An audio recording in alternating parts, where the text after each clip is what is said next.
नवां सूबा न ठहिया त सिंध जा नौजवान हाणे बेज़ार थी चुका आहिनि ऐं उहे पिणु हथियार खणंदा। हिकिड़ो इहो ॿियो उहो चए थो त गोरनि अंग्रेज़नि मां जान छुटी पर काइरनि मां फासिजी आई। हाणे इहो त फ्रेज़ घणे वक़्त खां जेको आहे यूज़ थींदो आयो आहे। हर को जेको आहे इहो फ्रेज़ पंहिंजे मुफ़ादे खां इस्तेमालु कंदो रहियो आहे ऐं इहो अॼु खां न बल्कि क़ाइद आज़म जी डेथ खां पोइ इहे जेके आहिनि उहे घणो करे फ्रेज़ इस्तेमालु थींदो रहियो आहे त गोरनि अंग्रेज़नि मां जान छुटी त कारा अंग्रेज़ जेके आहिनि उहे कारा अंग्रेज़ जेके आहिनि उहे केरु जिन अची जेको आहे कब्ज़ो कयो, जिन ब्यूरोक्रेसी आहे, ॿिया आहिनि जिन अची जेको आहे अवामी इन करे त हीउ वोट जे ज़रिए मुल्क ठहियो ऐं वोट जे ज़रिए अॼु 14 अगस्त आहे 1943 में हिन ई असेंबली जेको वोट जे ज़रिए पाकिस्तान जो बुनियादु विधो हो। तो हीअ असेंबली जेको 47 में जीअं पहिरियों दफ़ो पाकिस्तान जो झंडो जेको आहे उहो लहरायो वियो। तो इनजे करे बाक़ी हाणे मूं हुनजो इहो बयानु न आहे ॿुधो त जेकॾहिं सूबा न ठहिया त नौजवान जेके आहिनि हथियार खणंदा। हाणे नौजवान त जिथे किथे आहिनि, अलाह न करे त नौजवाननि जेके आहिनि उहे हथियार खणनि।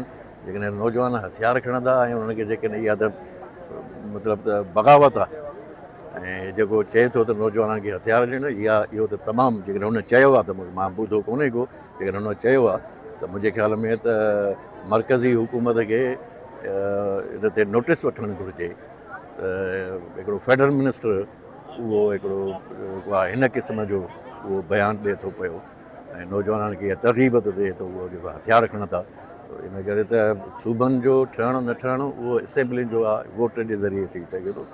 उहो ज़ोर ज़बरदस्ती सां जेको आहे पोइ त हुनजे मथां ट्रीज़न जो केस थियणु घुरिजे त उहो जेको आहे माण्हुनि खे चए थो त जेको हिन मुल्क खे टोड़ियो ऐं उन्हनि लाइ हथियार खणियो।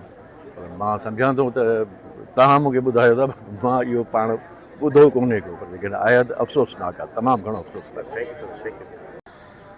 इहो MQM जी पुराणी रिवायत आहे, धमकियूं ॾियणु, अहिड़े क़िस्म जूं ॻाल्हियूं करणु, अहिड़े गिदड़ भभकियूं ॾियणु। ऐं चवां थो पहिरीं पंहिंजो घर ठीकु कनि, पहिरीं पंहिंजी पार्टी ठीकु कनि, पहिरीं पंहिंजी पार्टी में इलेक्शनूं कराइनि।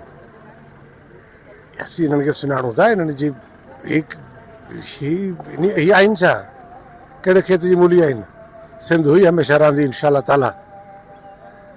सिंध पाकिस्तान ठाहिण वारी सरज़मीन आहे ऐं सिंध पाकिस्तान खे बचाईंदी ऐं सिंध जो विरहाङो कंहिं बि सिंधी खे क़बूल कोन्हे। अगरि हिन खे ॻाल्हि नथी वणे मुस्तफ़ा कमाल खे त खणी ॾेखारे हथियार त ख़बर पइजी वेंदी।